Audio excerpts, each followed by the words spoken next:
Now, I had the best game week of my season so far in game week 17. I scored 110 points and I'm up to 136k overall.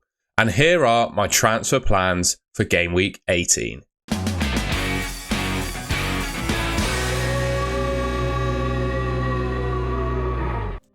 So as I said, my best game week of the season so far, 110 points, 136k overall.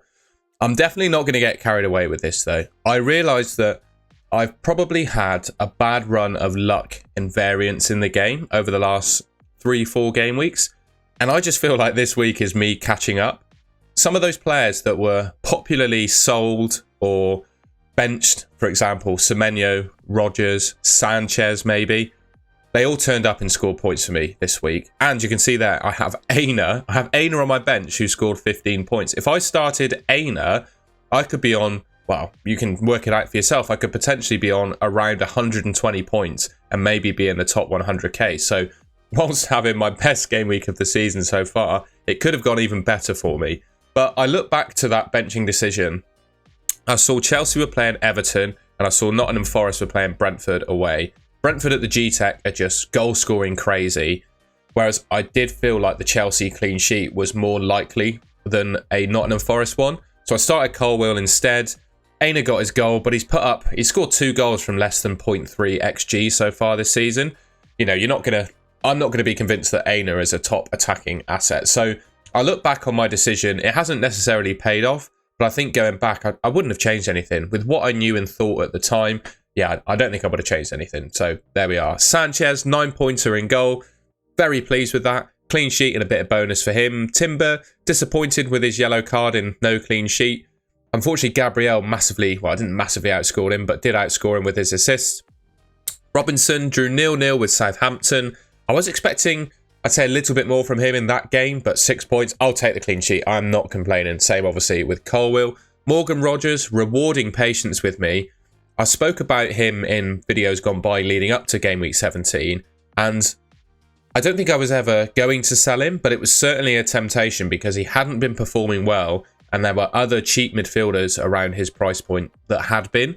So there was always, you know, for me anyway, some temptation to get rid of him. Very much so for Semenyo. You can see I'm very pleased I kept him, scored a goal. I was very tempted to get rid of Semenyo for Ahmad to potentially allow me to upgrade João Pedro to Chris Wood. Now, long term, that probably would have been a decent transfer, but I think I always go back to the rule of trying to avoid luxury transfers, swapping one good player for another one that you think is just better and is going to score more points. But ultimately, they're both decent and both going to play almost every game. Those kind of luxury transfers never tend to pay off. And doing, yeah, exactly, case in point, doing Semenyo to Ahmad would not have paid off in game week 17.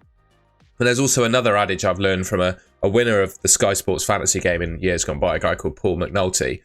I remember on a live stream he did, ages ago, but it's something that really resonated with me, is that if you're not sure about making a transfer, if you're not over 50% sure that it's the right thing to do, you're probably best off just saving the transfer, letting it roll and having it for next week. And that was the position I was in with Rodgers and Semenyo, getting rid of them. And obviously it paid off keeping them. Cole Palmer, blank. I don't really care, to be honest. He wasn't my captain, so he's so highly owned. It doesn't affect me either way, so I'll take that. And then Salah, I was really pleased with the captaincy decision I made. The captaincy for me never veered off of Salah. I always felt the Tottenham away fixture for Liverpool was going to be better than Everton for Chelsea. And yeah, I mean, it's obviously paid off. Salah, 2 goals, 2 assists, 42 points as my captain. He outscored Isak, who a lot of people would have been, well, not a lot of people would have captained. He was a bit of a differential captain going into game week 17. He obviously scored a hat-trick. So Isak captainers, well, they would have been really pleased to see that hat-trick, only for him to get outscored by Salah with his 2 goals and 2 assists. It's just crazy how he has been outscored by Salah despite scoring a hat-trick, I think. Obviously, I was never taking my captaincy off Salah, so I'll take the points. Another blank for Haaland, but I think with the Saka injury, a fair few players are going to be lining up, bringing him back in their teams, I think. So I'm happy to keep him, you know. I'm not going to claim any level of smarts or anything that I knew all this was coming and eventually everyone would go back to Haaland. But yeah, and obviously Man City's form has been terrible, right? He hasn't really done anything in recent memory, to be honest, but I'm just going to keep hold of him. The fixtures coming up for him are not bad at all. I just don't see a need to sell him. I think of like the midfield structure, and we'll get onto that. I think the best midfield structure in FPL right now is to have 2 premiums, Salah and Palmer, and then 2 cheap ones, 2 sub 6 million midfielders. I've got Rodgers and Semenyo, and I'll talk about other options at that price point as well. But given that that's the ideal midfield structure, and I've got that, I don't really see any reason to get rid of Haaland. Isak, he is the best forward in the game, no doubt about it. Newcastle in good form. He's in good form. He's just amazing, isn't he? Hat-trick for him. Very pleased. I'll take the points. And a blank for João Pedro, who could potentially be on the chopping block, but we'll talk about him in a second. All right, then, a quick look at how my team is shaping up for the next few game weeks. This data, projected points, etc., they're all courtesy of Fantasy Football Hub. You can sign up to Fantasy Football Hub. There's a link in the description below. I'll get you 30% off, and you get a 30-day free trial if you sign up using the link in the description below. I'm just going to focus on players that, well, benching decisions I have and players I could potentially get rid of, right? First up is Rob Sanchez. Now, the fixtures for Chelsea coming up are brilliant, don't get me wrong. And the clean sheet he kept against Everton certainly makes it a hard sell to get rid of him. However, I am a little bit concerned that Enzo Maresca is going to play his in midweek team for Boxing Day, for the Boxing Day and beyond fixtures, where the other goalkeeper for Chelsea will start. And it also means potentially Colwill might not start. So I'm a little bit concerned about that. We'll talk about what I could potentially do there. In fact, I'll talk about it now.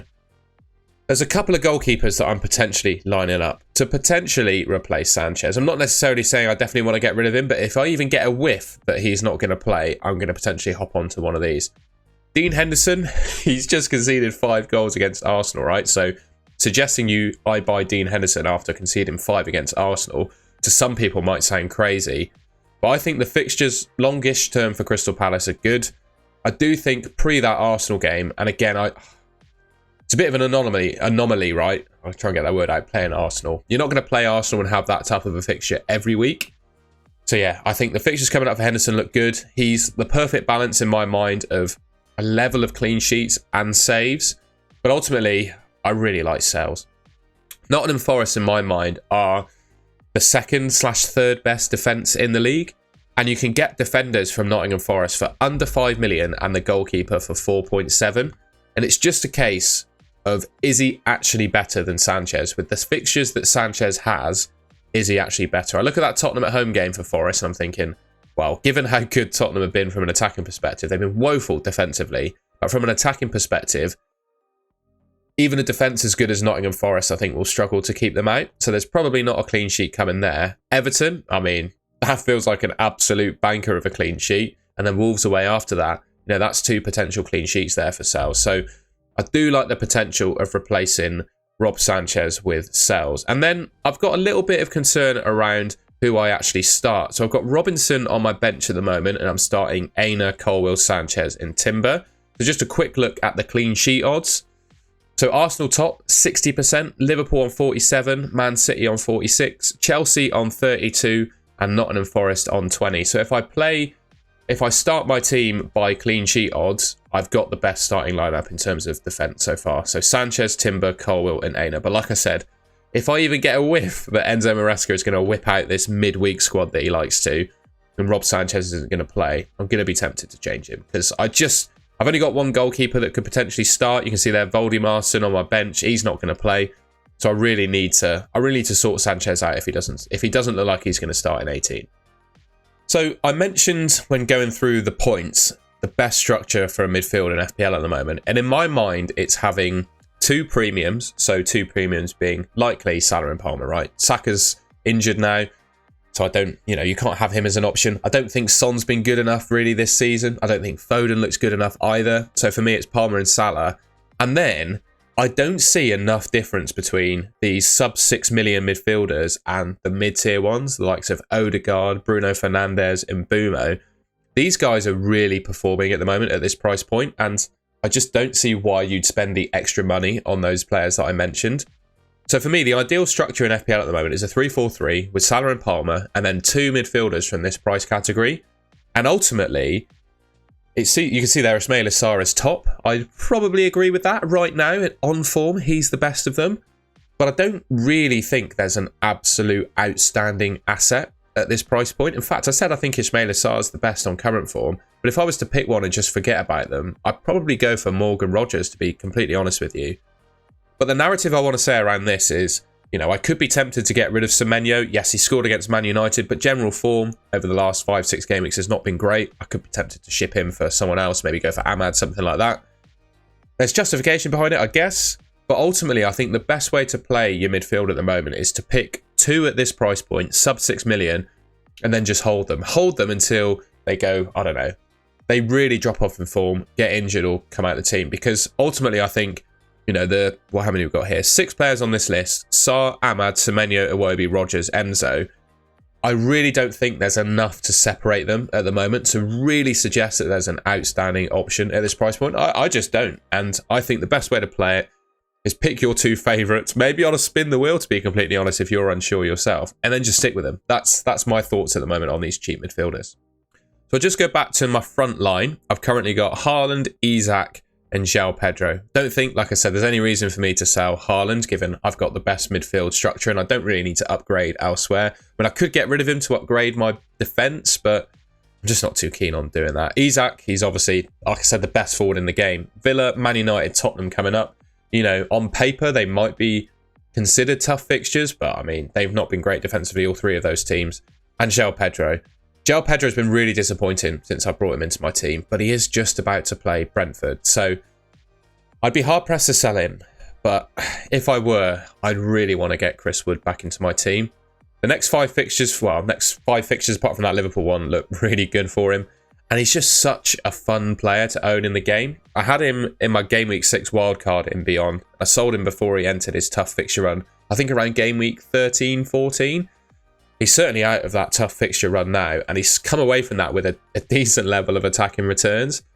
10 goals from 17 appearances this season, and I'm pretty sure he got 14 goals from 20 games last season.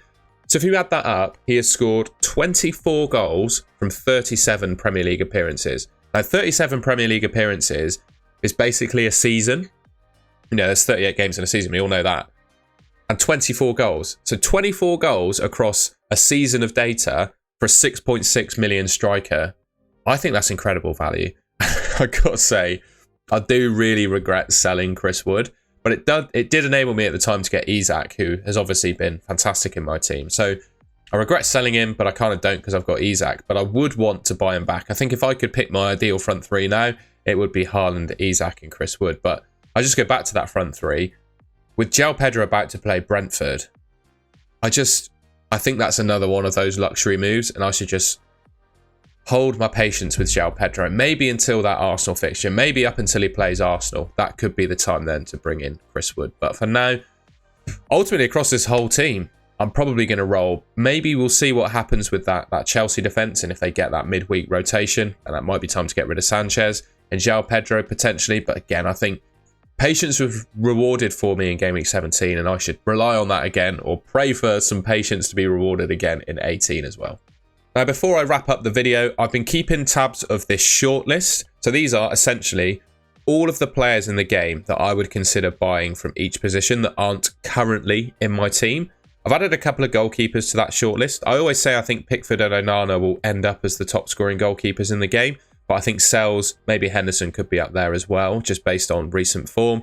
I haven't made any changes to my defenders. I would genuinely consider buying all of these defenders if I needed to. I think my defence is pretty settled at the moment. But yeah, I mean, I could buy any of those guys.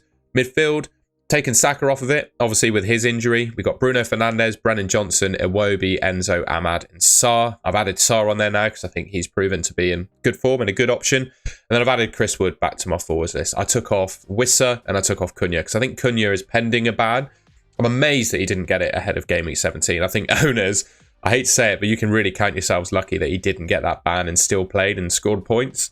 Because, yeah, I think he's getting a ban coming. And I took Wissa off as well because, yeah, I just don't necessarily fancy him anymore as an option. Jackson, I think, is great. And the thing is with Jackson, I think you could hold him all season long. Genuinely, with the fixtures that Chelsea have and the form that he's been in this season. I know he's dropped off the ball a little bit recently, but he's proven this season, I think, to be a good goal scorer. And I'd still consider him a buy. And like I said, Chris Wood. So, little update there to my shortlist. Alright, and that's the end of the video. I hope you enjoyed that and found it useful. I feel like I was absolutely full of energy recording this one because I finally had a good game week in FPL. So if I'm a little bit shouty or more energetic than I come across usually, I apologise if it's annoying, but yeah, I'm quite excited about my good game week. Again, look, I'm excited about it, but I'm not getting carried away. You know, I know this is one game week out of 38 across the season, so I'm not going to get carried away with it. I'm happy to take my points and finally get back to the kind of ranks that I want to be. So if you enjoyed the video and found it useful, please leave me a like rating. If there's any suggestions for changes you'd make to my team, let me know in the comments down below. And yeah, I think that's everything. If you haven't already, I'd really appreciate it if you could subscribe to the Goal and Goal channel. Should be just there, around there on your screen. And yeah, thank you very much for watching, and I'll catch you in my next video.